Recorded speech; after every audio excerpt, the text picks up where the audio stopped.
Okay, hello everyone and welcome. Welcome to Roar, the Roar Project. Today we're talking with Julie Renee Doering and she is just, oh my goodness. I have listened to her every single series I can get my hands on. And the reason is she's got a field that amplifies the spaciousness beyond what I'm sometimes being, and I know she's doing that for so many others. The energy work she does and the way she communicates it and the information, the way she communicates is absolutely extraordinary. So I'm happy you're here. Now, a few things I want you to know before we get started with this call. First, these are intense calls. There are energy activations, there's energetic processes, there's energetic tools. And at some point, you may want to put up your dukes and fight because things are happening and change is happening, and we love to resist those changes. So when that happens, I invite you to breathe and just know that that's a part of it. Like yummy, delicious expansion is great, but it's not always the only part of it. It's not the only part of transformation. I also want to invite you to join collectively in the energetics of each other on this call. Some of these calls we have between 400 and 600 on the line, and I know that they can be a contribution to you, so please do so. We also have a Facebook feed below, and I would love for you to interact with us and play with us, and let's just see what's possible. So thanks for being here, and let's go ahead and get started. Julie Renee, let's talk about, I know you do brain rejuvenation, but you talk about all these other strange spiritual demons and things like that. So let's start. How did you get started in this work of transformation? Well, it was definitely my life calling. So, mission mastery fulfilled finally. I survived the atomic bomb testing as a child, went through multiple cancers, 17 surgeries, 10 years of radiation treatment. I was in a wheelchair for a year, told I would never walk without canes in unbearable pain, and that I would eventually end up in bed, and died a couple times. And my strong faith, I'm a woman of faith, and my strong faith always kept me alive. But 7 years ago, I went to my garden saying, God, I can't take any more of this. You promised me the Garden of Eden. I had it in my head playing over and over again. I promised the Garden of Eden. I'm living in hell on earth. Give me the Garden of Eden right now. I want it right now. And I got it. I started praying and meditating. When I was 33, I went to India and I sat under the Bodhi tree Buddha sat under and was enlightened. Mm-hmm. And I got to do this garden. I got to say, okay, God, enlighten me in this way of healing and health. Either take me or make me well. And the very first day, I started watching my cells regenerate. And I could see the master cell in my mind's eye going from a very, very sick cell to its perfected state, its God state. And when it hit that beautiful place of its God state, so the cells are actually God also. The cell, it was like it burst, and it was this pulsing blue orb. It no longer looked like a cell to me. It looked like the face of God. Mm-hmm. And I burst into tears because I knew I was witnessing this transformation in my body that would change me forever. And I knew that I was witnessing the face of God. You ever have that where you're like, oh my God, I'm looking directly at God. Oh, totally. And in joyful tears, I went every day into the garden, chanting and praying and meditating and lifting the field up to the highest energy vibration I could lift it, and then watching the transformations in my body. And as I was watching the transformations, my hands started moving. My hands started knowing what to do on how do you activate the field, and I started having this pulse going on in my hands. The doctors around me were like, what in the world are you doing? Because there was such rapid change. Mm-hmm. There was so much going on. And they were, will you teach us? Will you show us? Will you show us, what are you doing? And so I eventually designed an apprentice course for scientists and doctors. And for a couple of years, I taught scientists and doctors. And that's what got me to write the big book, Your Divine Human Blueprint, that big fat book that I have. it was for the scientists and doctors. They were like, how are you doing what you're doing? From there, I've been teaching just everybody, just whoever has a heart that's open. I'm on this mission, 5 million minds. Let's transform reality. Let's get group mind just really rocking and rolling on the human blueprint in the quantum field. Wow. We can use the human blueprint. We can return to the 100% expression of self. Yay. Yeah. One of the people that I've worked with and interviewed and just been pursuing their work is they say, we have such a limited capacity here on Earth. Like, we only use 10% or less of our brain, and some people can actually access more. And I'm just like, okay, well, whatever it takes, just take me. Let's go there. And, we've interviewed Dr. Amen. We've interviewed all these different brain workers, so to speak, on how to eat and transform. But it's so much deeper than that.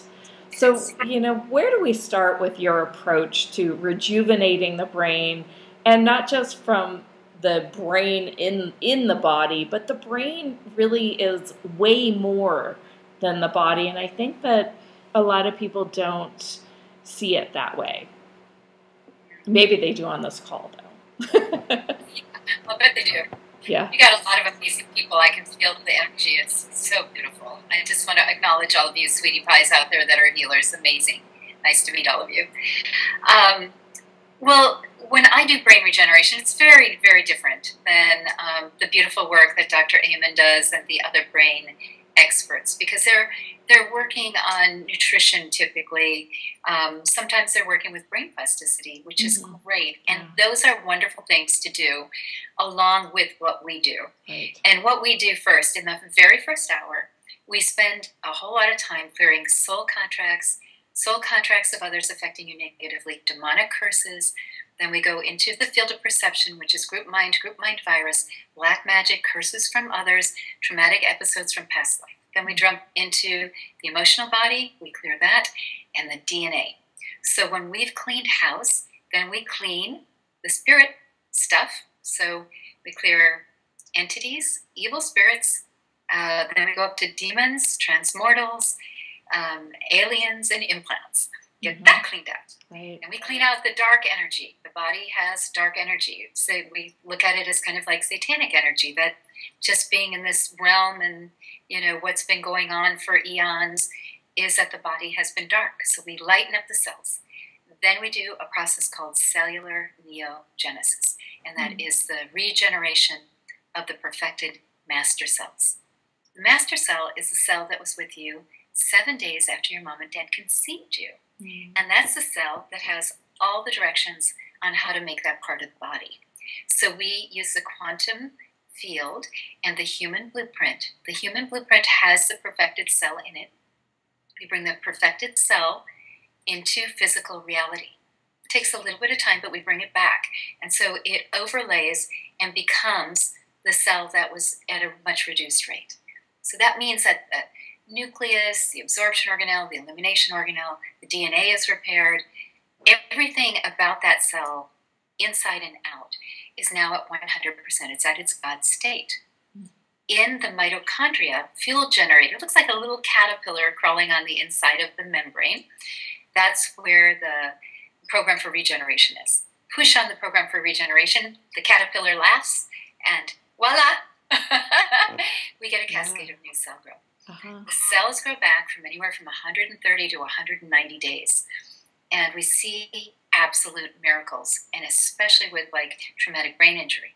But talk about using this for successful people who want the edge. Maybe they're a little bit fuzzy in their thinking. Maybe they've lost some of their focus and momentum.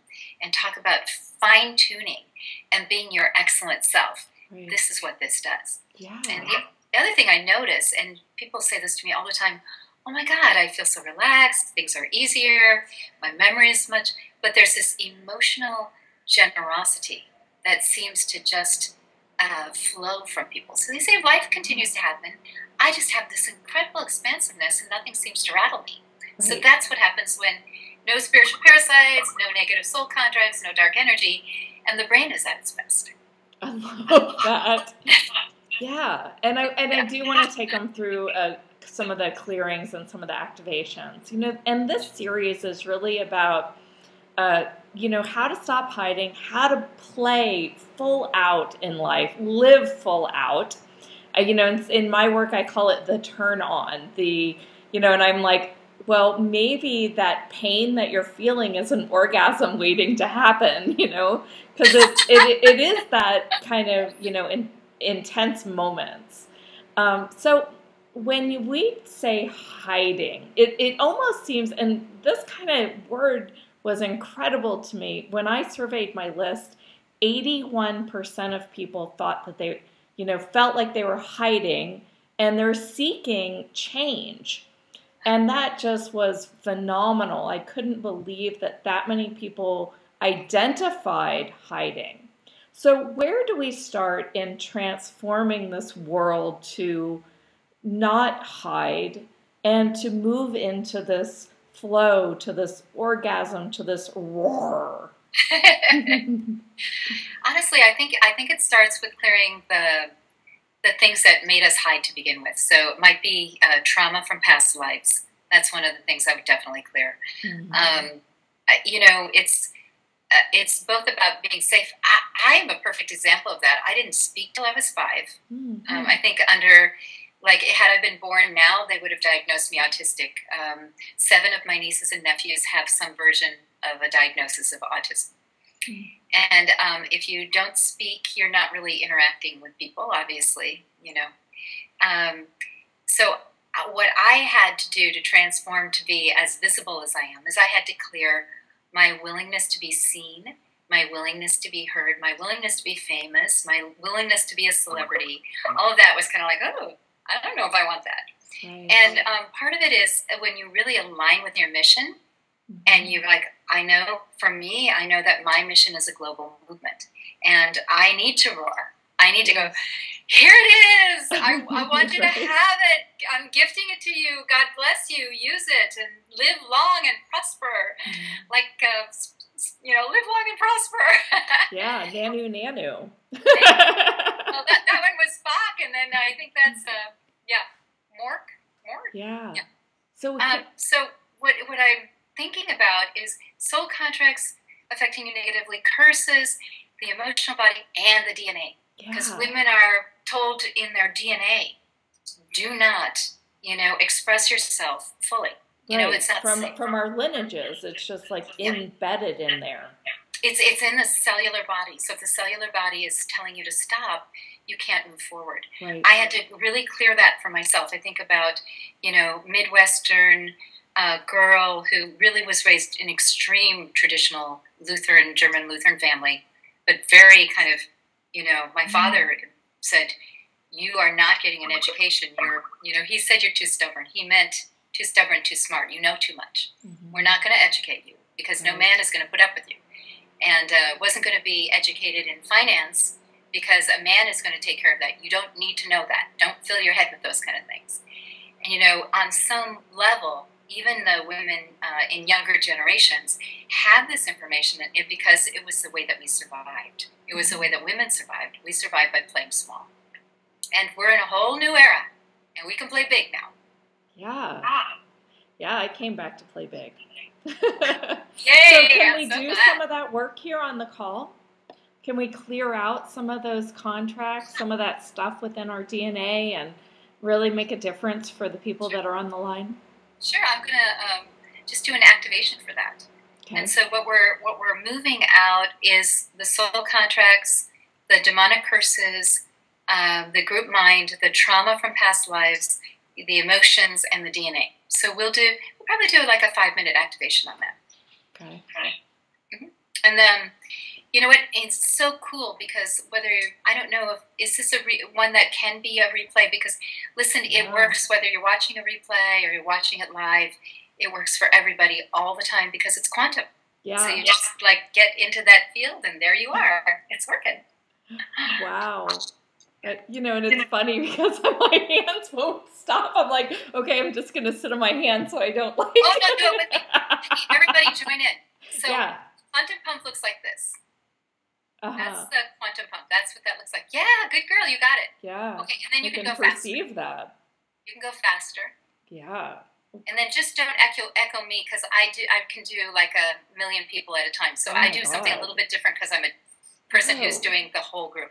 But you do this. Do that. Right hand is the best. Okay. Yeah. There you go. You're doing it. Everybody can join with us. So please do the quantum pump. I want you to learn it. Neat. Well, and I have been doing Access Consciousness for 5 years now, and my fingers already do crazy stuff. So this is a little different energy, though. It's very nice. Yes, yeah. Quantum field energy. This is delicious energy. Wow. Because we call what I call this, and what I've really amplified for all the students who study this, it's the quantum pleasure field. So you're amplifying the quantum field, but in the way that it's a pleasure field. So. Whoa. Oh my gosh, Julie Renee. I love you even more now. This is orgasmic.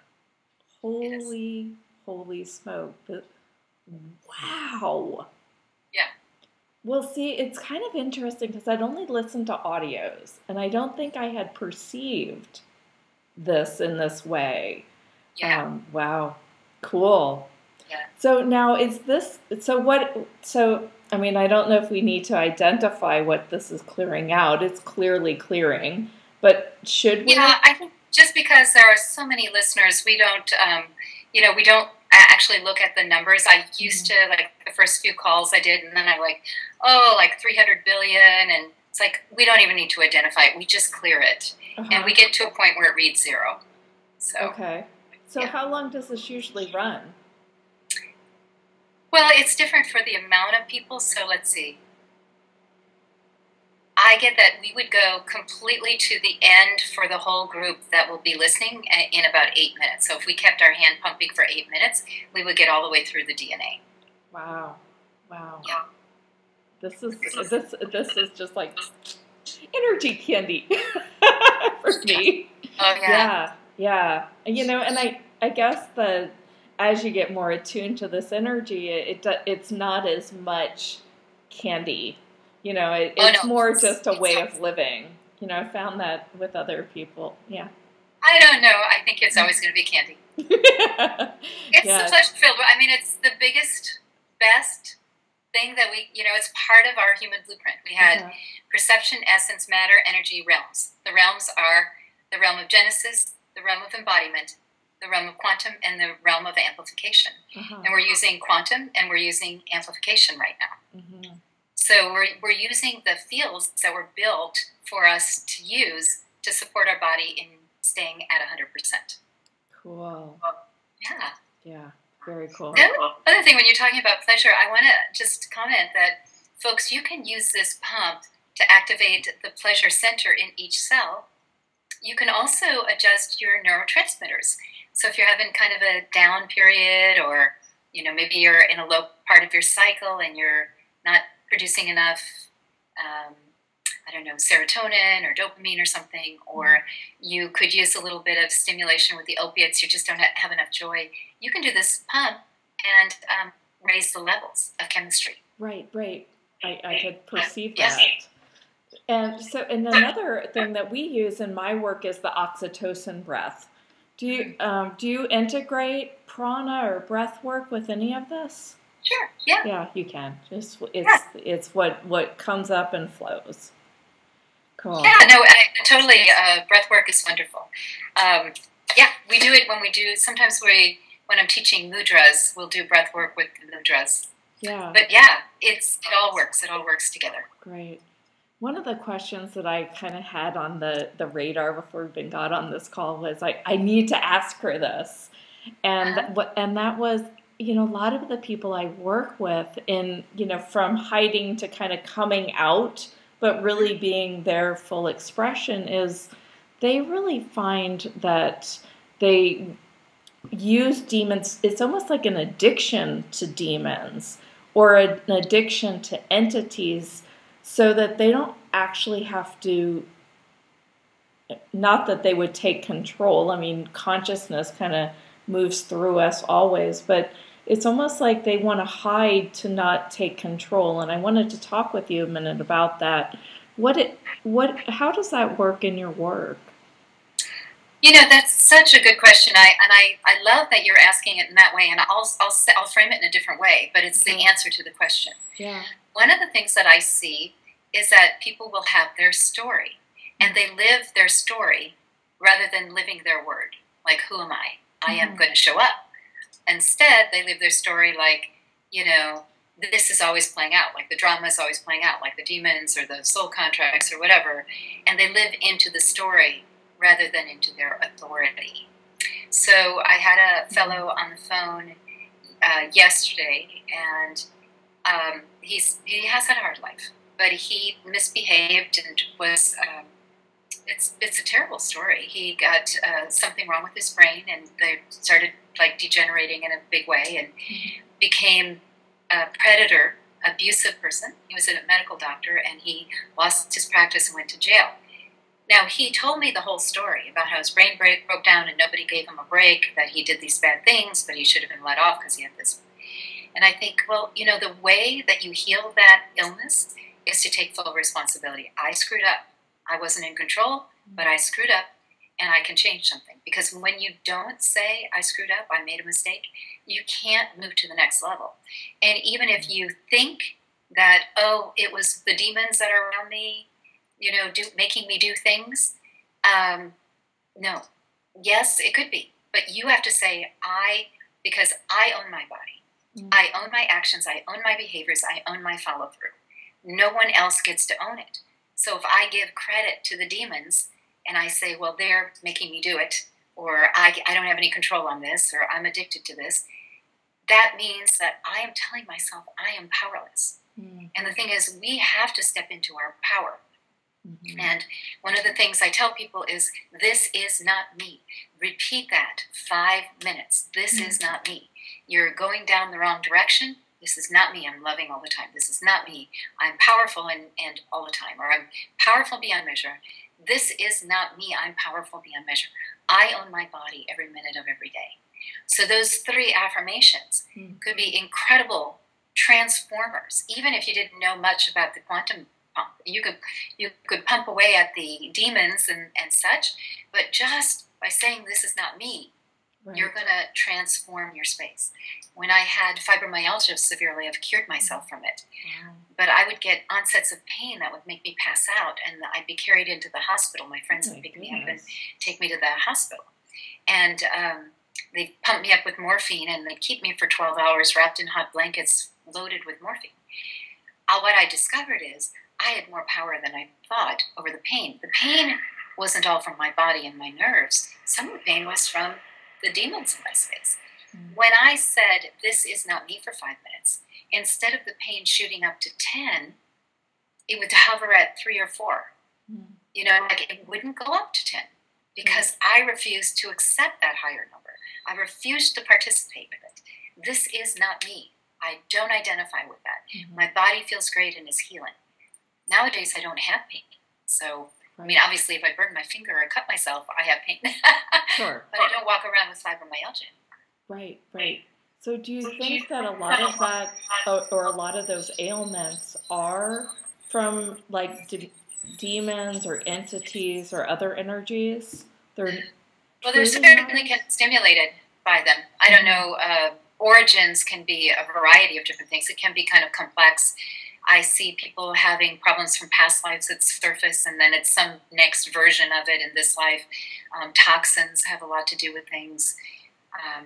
There's a lot of factors, but entities, aliens, demons definitely cause pain in the body. Yeah. So, It was funny. The other day I was working with a client on, you know, we work both nutrition usually here, like the frequency of food. And she was saying, yeah, I've been eating all those little demons like pizza. I was like, well, you know what? Cancel.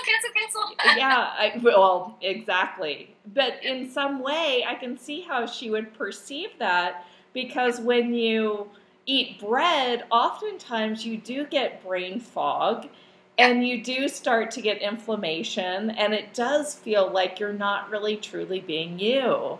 So I really thought that was interesting that she related that as demoness. Like, that's kind of coming in me that way. And I'm like, well, maybe there is something to that. So totally is. Yeah.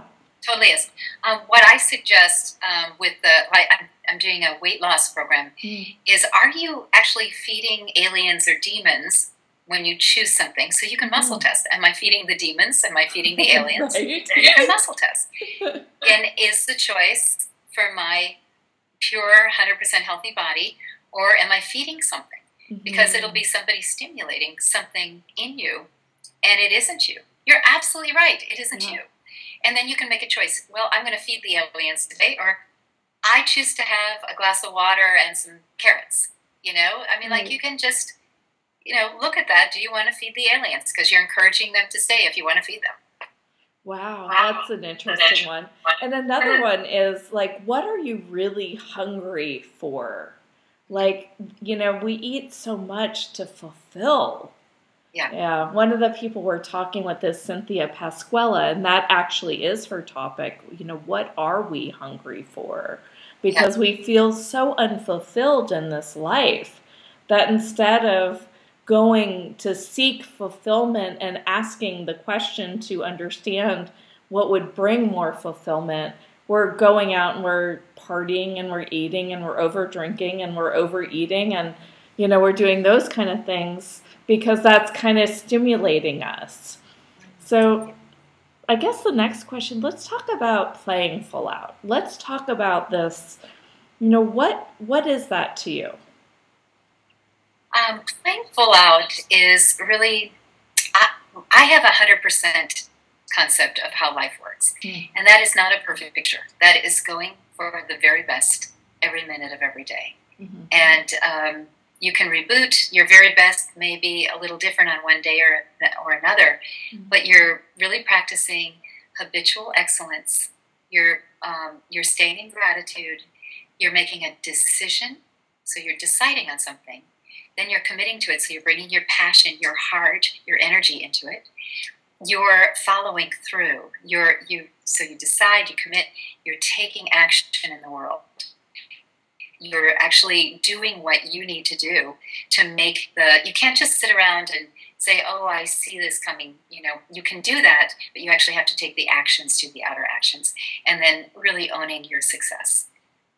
With habitual excellence and disciplined imagination. So disciplined imagination meaning, what are you thinking about most of the time? I think this is one of those things where you could say the same thing about the pizza and the demons. What are you feeding your brain? What are you letting your brain dwell on? What are your thoughts dwelling on? Are you dwelling on something that's expanding you or contracting you? What are your consistent thoughts? So I know it's like, almost sounds like an oxymoron, disciplined imagination, but it's like one of the breakthrough, transformers is just get in charge. If you're daydreaming, daydream about something that's going to uplift you. Yeah, I think that people have problems with the word discipline. Like, and because it seems like they've got to control themselves. And, one of the leaders I spoke with and said, well, what if discipline is self-respect? And, and I started to look at it different. Like, what if it is just a choice? And so I invite everyone on the call when, they're fighting against the word resistance or fighting against the word discipline, that they truly kind of come into, well, what if discipline is what you're choosing and you choose to do it that way? Because I really think for myself, what I've come to is discipline is excellence. Discipline is giving myself the very best. When I let, I'm just going to make a joke. When I let the aliens choose what I'm going to eat, my body reflects it. If I discipline my choices, it's habitual excellence for me. That's what it is. So they kind of go hand in hand. So I have a really nice idea of discipline, which is, this is going to help me to accomplish my very, very, very best life. And you have to look at, is that something that you want to do? Do you want to be fully self-expressed? Because I'm going to tell you that that's enlightenment. Being fully self-expressed in all areas of your life, in your money life, in your home life, in your career, in your love life, in your relationships, in your social life. When you're fully expressed, that's full enlightenment in this era. Not going and sitting in a meditation center, an ashram in India. That was the old model. Right. The new model is full self-expression. Yeah. I think of it almost as being very, very present too.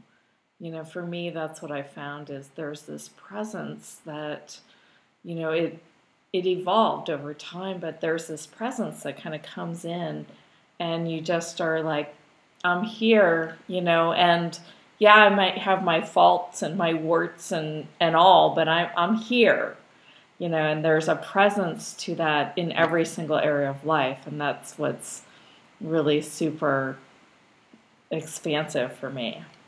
So, yeah.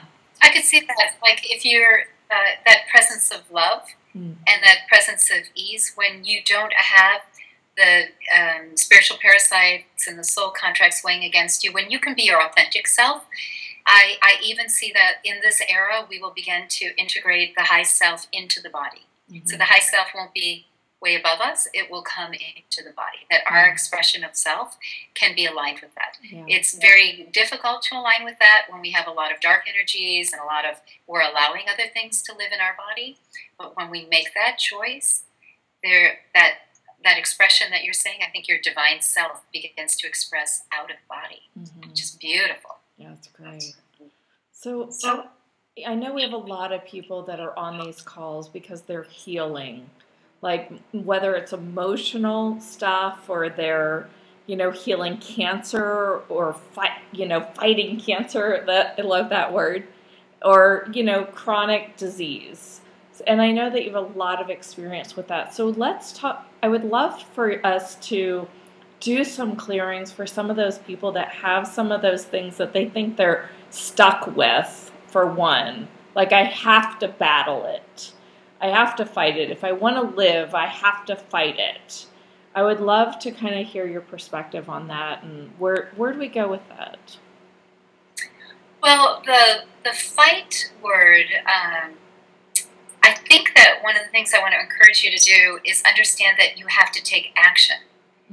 Fighting is pushing against it, which gives it more credibility, gives it more validation. When you push against something, you're validating it exists.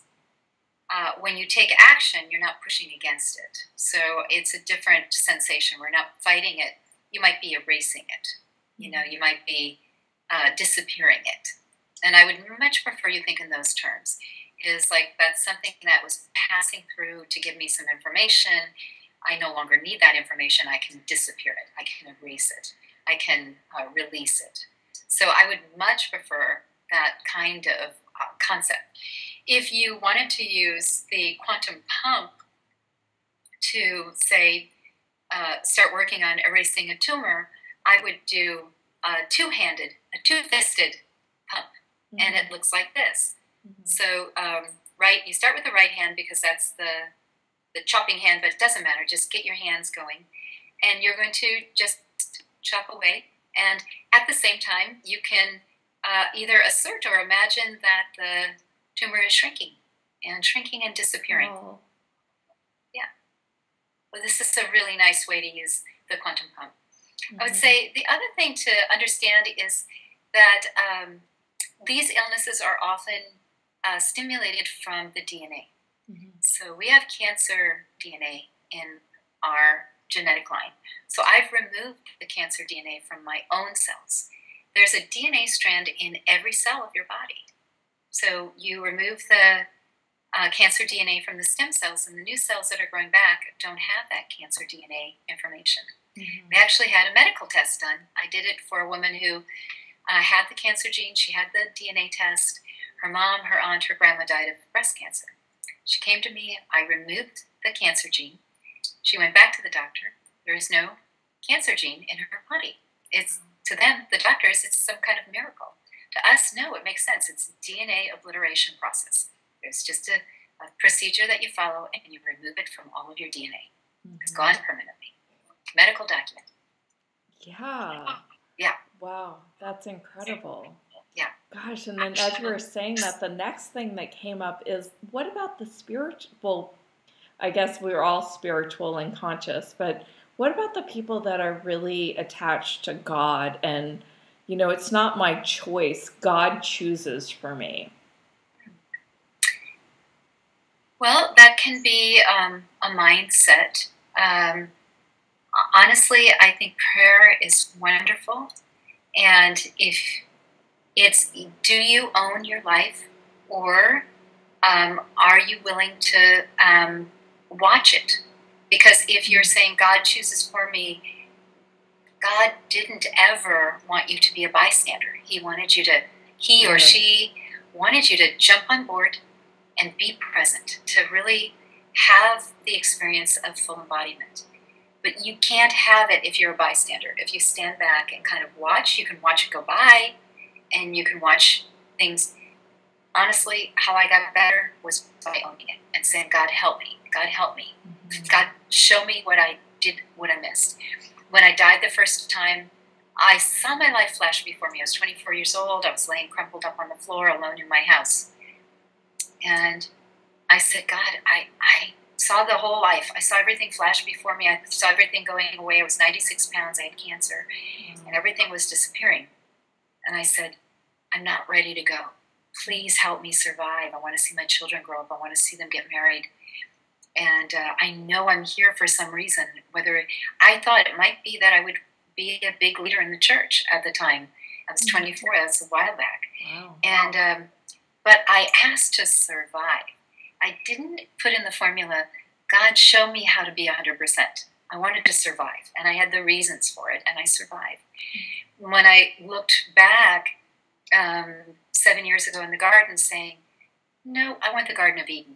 Mm-hmm. I don't want to just survive. That's not good enough for me. Right. And the thing that happens is that when we get clear on what we're requesting, that's what we get. Did you ever see Bedazzled with Brendan Fraser? Yeah, that's a great one. It's cute. It's cute. Funny. Yeah. Be careful about what you're requesting, because you're going to get what you request. Mm-hmm. And so if you say survive, that's what you're going to get. Mm-hmm. And if there's nobody playing jokes on you, it's really being clear about being worthy enough, being lovable enough, to honor, respect, own, cherish your body. Mm-hmm. But really, it's all about body ownership and owning your life. Yeah. The more we own it, the more power we have to express and to help others. Yeah. To express and help others. Yeah. We don't have any power for a bystander. Yeah. No, I'm so excited that you say that, because, I was actually, one of my cousins has cancer right now, just diagnosed. And, I was sitting at the table with my aunts that came to visit, and I asked them that same question, and I'm like, well, we wouldn't have been embodied in this body if we weren't meant to live. And one of them said, well, maybe we're just supposed to live so long. And I'm like, okay, well, but if we desire something in our heart of hearts, that I think that, I don't know if this is a belief I bought, but in some way I feel like that is guidance. If I desire that truly desire to live, or truly desire, that's guidance. Yes. Okay. Yes, and honestly, just wanted to get some validation on that. What they're up against, what they're facing, is group mind and group mind virus. So they're memes and miasms. A whole group of, maybe we're only supposed to live this long. Mm-hmm.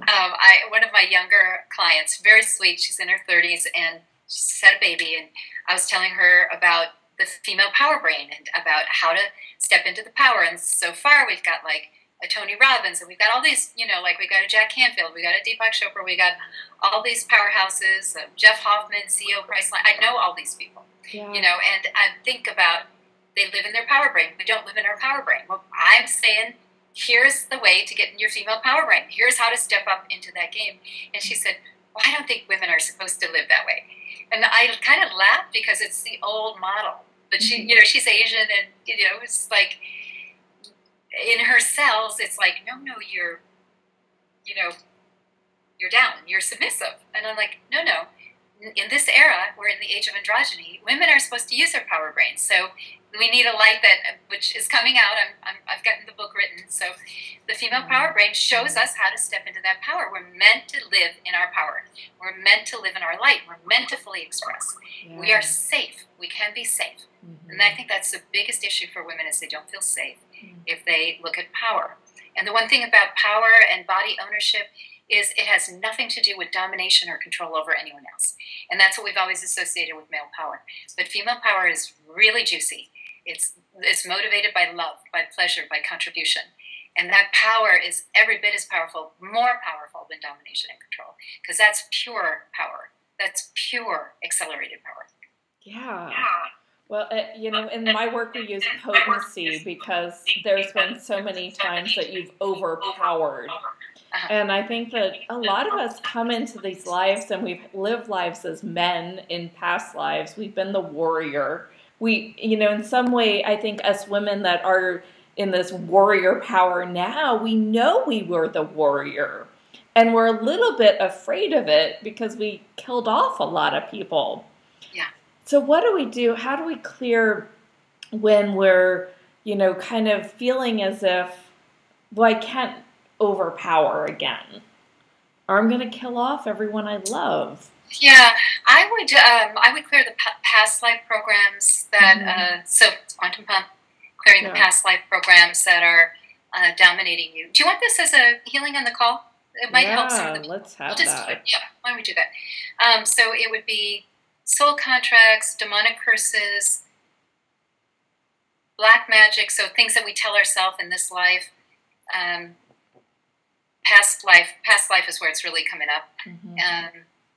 And then emotions, and it's a trigger, because if you have fear, then obviously you're developing it, and not too much in DNA, maybe a tiny bit in DNA, but let's clear that for everybody. Yeah. Because I think that if you really live into your female body and your female power brain, you're going to notice that I love that I'm an example of a powerful female leader. Yeah. And I love that I get to interact with some really big kings on the planet who are like amazed. It's very enchanting to have a woman who's very feminine, is also extremely powerful. It's a really fun thing. Men are not threatened by it. Mm-hmm. When the domination and control, when we mimic or echo a man's power activity, it's scary to everybody, and we're frightened. We frighten ourselves, and we're like, oh, I don't like that. I'm going back to being submissive or whatever it is. Yeah. But when you can step into this love power, this contribution power, this I'm here to make a difference, and I'm going to make it on a grand scale, and you own that. Yeah. That's when you really, as a woman, and I'm sure you have men listening too. Yeah. Men, I'd love for you to step into this too. We're in the age of androgyny. Let's step into power being really from contribution. And from love. I mean, that's where we're going to really, really make the transformations. Yeah. And I think that just transforming the overpower that men have on women and getting that into the fluidity of love as well. They talk about the yin and the yang, and it seems as if that, testosterone-y yang type energy, that force is actually melting away as we reach into the era of the new earth, so to speak. What can you tell us more about what you know about that? Like as we open up to more of this, that frequency of divine love. Yeah, because honestly, I think that there are these 7 phases of love, and divine complement is the very top, and obligation, is the very bottom level of love, is, being partnered by obligation. But I have to say, ladies, that when you're in your female body and in your power brain, men are enchanted by you because you're not matching their dominance. So they want to trip over themselves and fall all over everybody and like, oh my God, go kind of nutty, because they're so excited that a woman can stand in her power that expresses herself. I think the one thing, ladies, understand, we're never going to change that men have brains marinated in testosterone when they're young. They're never going to have the social development that we have in our brain because we're marinated in estrogen. Estrogen is all about relationship.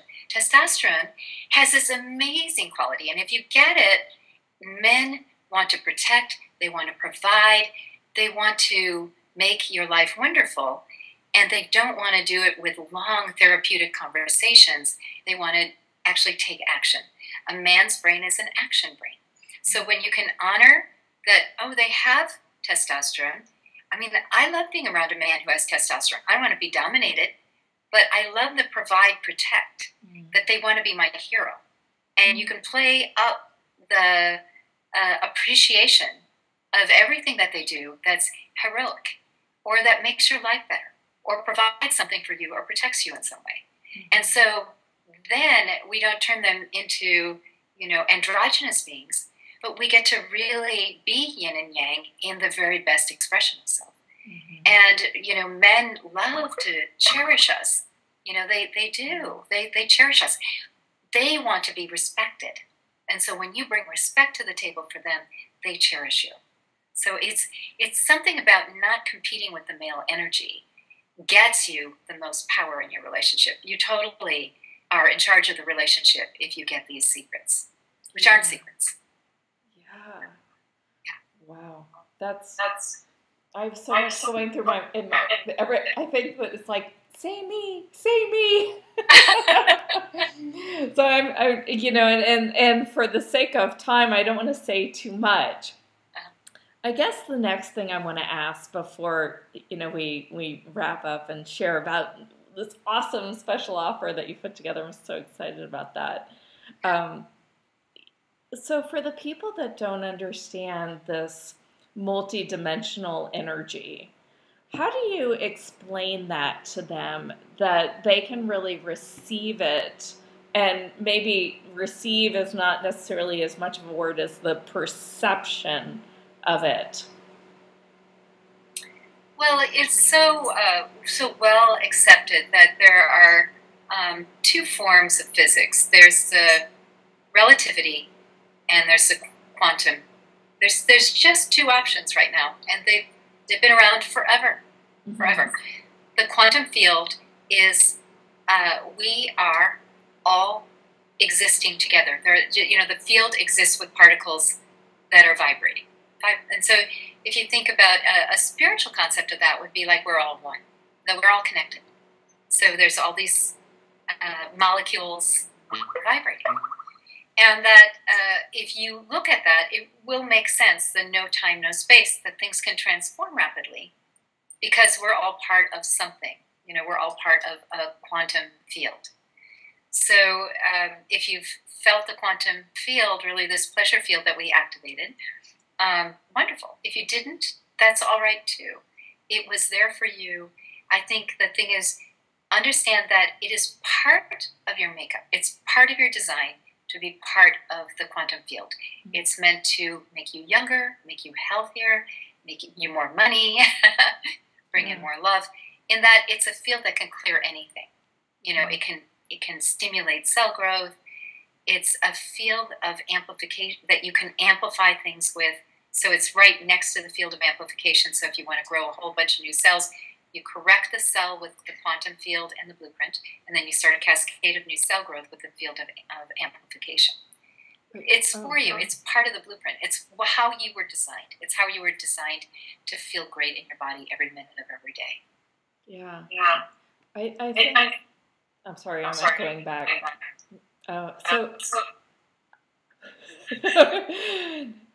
I guess one of the things that, I have over time, many years I've been interviewing people, it's been something that I've just become.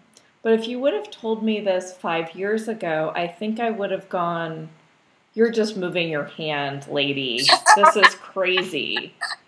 And do you know of a path? I don't know why I'm asking you this. This is just coming through. To help people to perceive more of the quantum field. Because for me, it's just like, oh, wow, I think I just changed something in the quantum field. And then I had evidence of it. Yeah. And then I realized that was happening more and more. So I would like to know if you actually have some tools that can help here. And I have never ever asked this question before. It's just kind of coming through. So you guys, here we go. I love that you asked that. My meditations have nothing to do with this. They don't pump anything, but they take you into the quantum pleasure field, and how you get taken in is through my voice. My voice vibrates beyond Christ consciousness, so you go into the pleasure field, and you get to shift things in guided meditation. And there's over 160 meditations that I've created over the last 7 years. Gotcha. Yeah. So, I mean, that's a real easy way to get into the pleasure field without having to believe in this pumping or do anything. Just go into one of my guided meditations. Yeah. And well, it's frequency at the end of the day. It's just it's just your frequency. It's frequency. Yeah. It really is. Honestly, I think in my wealth program, I have people doing at least 10 deep gratitudes each day, where they're grateful for, and they make a list every day.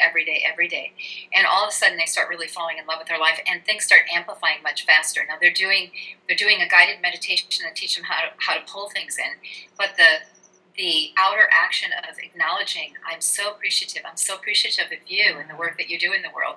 Thank you so much for being a blessing to everyone. It's just amazing what you do. And you hold that space and you keep doing that all day long. I'm so appreciative, It just, something starts really building that comes back to you. That's remarkable. And it's in this pleasure field. It's in this field of love. Yeah. Well, love and gratitude, and maybe they're the same, but they're different words. I think that, people identify love as a certain way, but it's love and gratitude. And I think that that's where it did start there for me, that I just started a gratitude journal, actually. I'm walking. So I was trying to remember back in the time, but it was after the walk-in that I started that, like right after. I guess that was me, seeking out, so to speak, what was really going on there, so that is the path. I want to encourage you to think about love having like 6 different faces, and one of them is the face of gratitude. So that there's these different versions of love. Like I think the Eskimos have like 40 or 60 words for snow. Just think about love having different versions of it that are different versions, so they look different. Yeah, but they're all part of that same 50 field. Shades of Love. Exactly. Yeah. Great.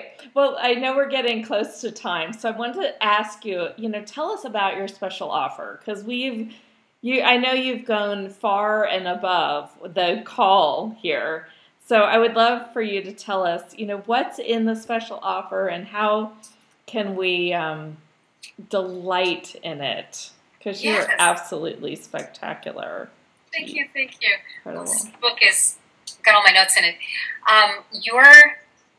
This offer is getting this book. You're going to get it in the audio version and the Kindle, or the Ebook version. And you're going to get the home study program with it that has 7 videos and a whole fast action guide on being fully expressed, the 100% You formula. And you really, really get to know about the human blueprint, and you start getting to really work in the quantum field. So I take you through these activations, helping you start to understand how people perceive you and how you perceive yourself, and how you can clear things that are stuck in your field. But the other really exciting thing, in addition to this, which is amazing, is we're going to spend 3 hours together on live streaming, and I'm going to be clearing you and really helping you live into full self-expression. So if it's worthiness, or if it's self-esteem, or if it's money blocks, or emotional blocks, mission mastery blocks, we're going to go through 3 weeks, so 3 hours of training on being fully self-expressed and living into your 100% life. Wow. And those are so powerful. In each one of those, we'll do like 12 activations. So you get like 36 huge shifts, life changes. So you get to work with me. Wow. That is so spectacular. I'm so excited for everyone and myself because I'm going to be there too. Oh, so, fantastic. Yeah. I love that. Yeah. Gosh, and it's just, the deliciousness of being in your energy, I just can't say enough of it. So thank you so much for being a part of this. So you guys, if you want the special offer, go ahead and click the button below. It'll be right under this video, or if you're listening to it in audio, you'll find it there as well. And you'll get to play with Julie Renee live. So how lucky are you? And wow, I thank you so much, Julie Renee. This has absolutely been just delicious. And well, you know what? You just bring up the pleasure field right from the get-go. So how does it get any better than that? Thank you so much. Yeah. And if for the listeners, I just want you to know how much I love and appreciate you, and that your life has meaning and purpose. And I'm so, so very glad that you're here on the planet. And whether you're going through a difficult time or a wonderful time, know how important you are to making this world a better place, and that you are so needed and so loved and cherished. And I love you, and God bless you. And thank you so very much for your amazing work and the gift you are to humanity. You are amazing.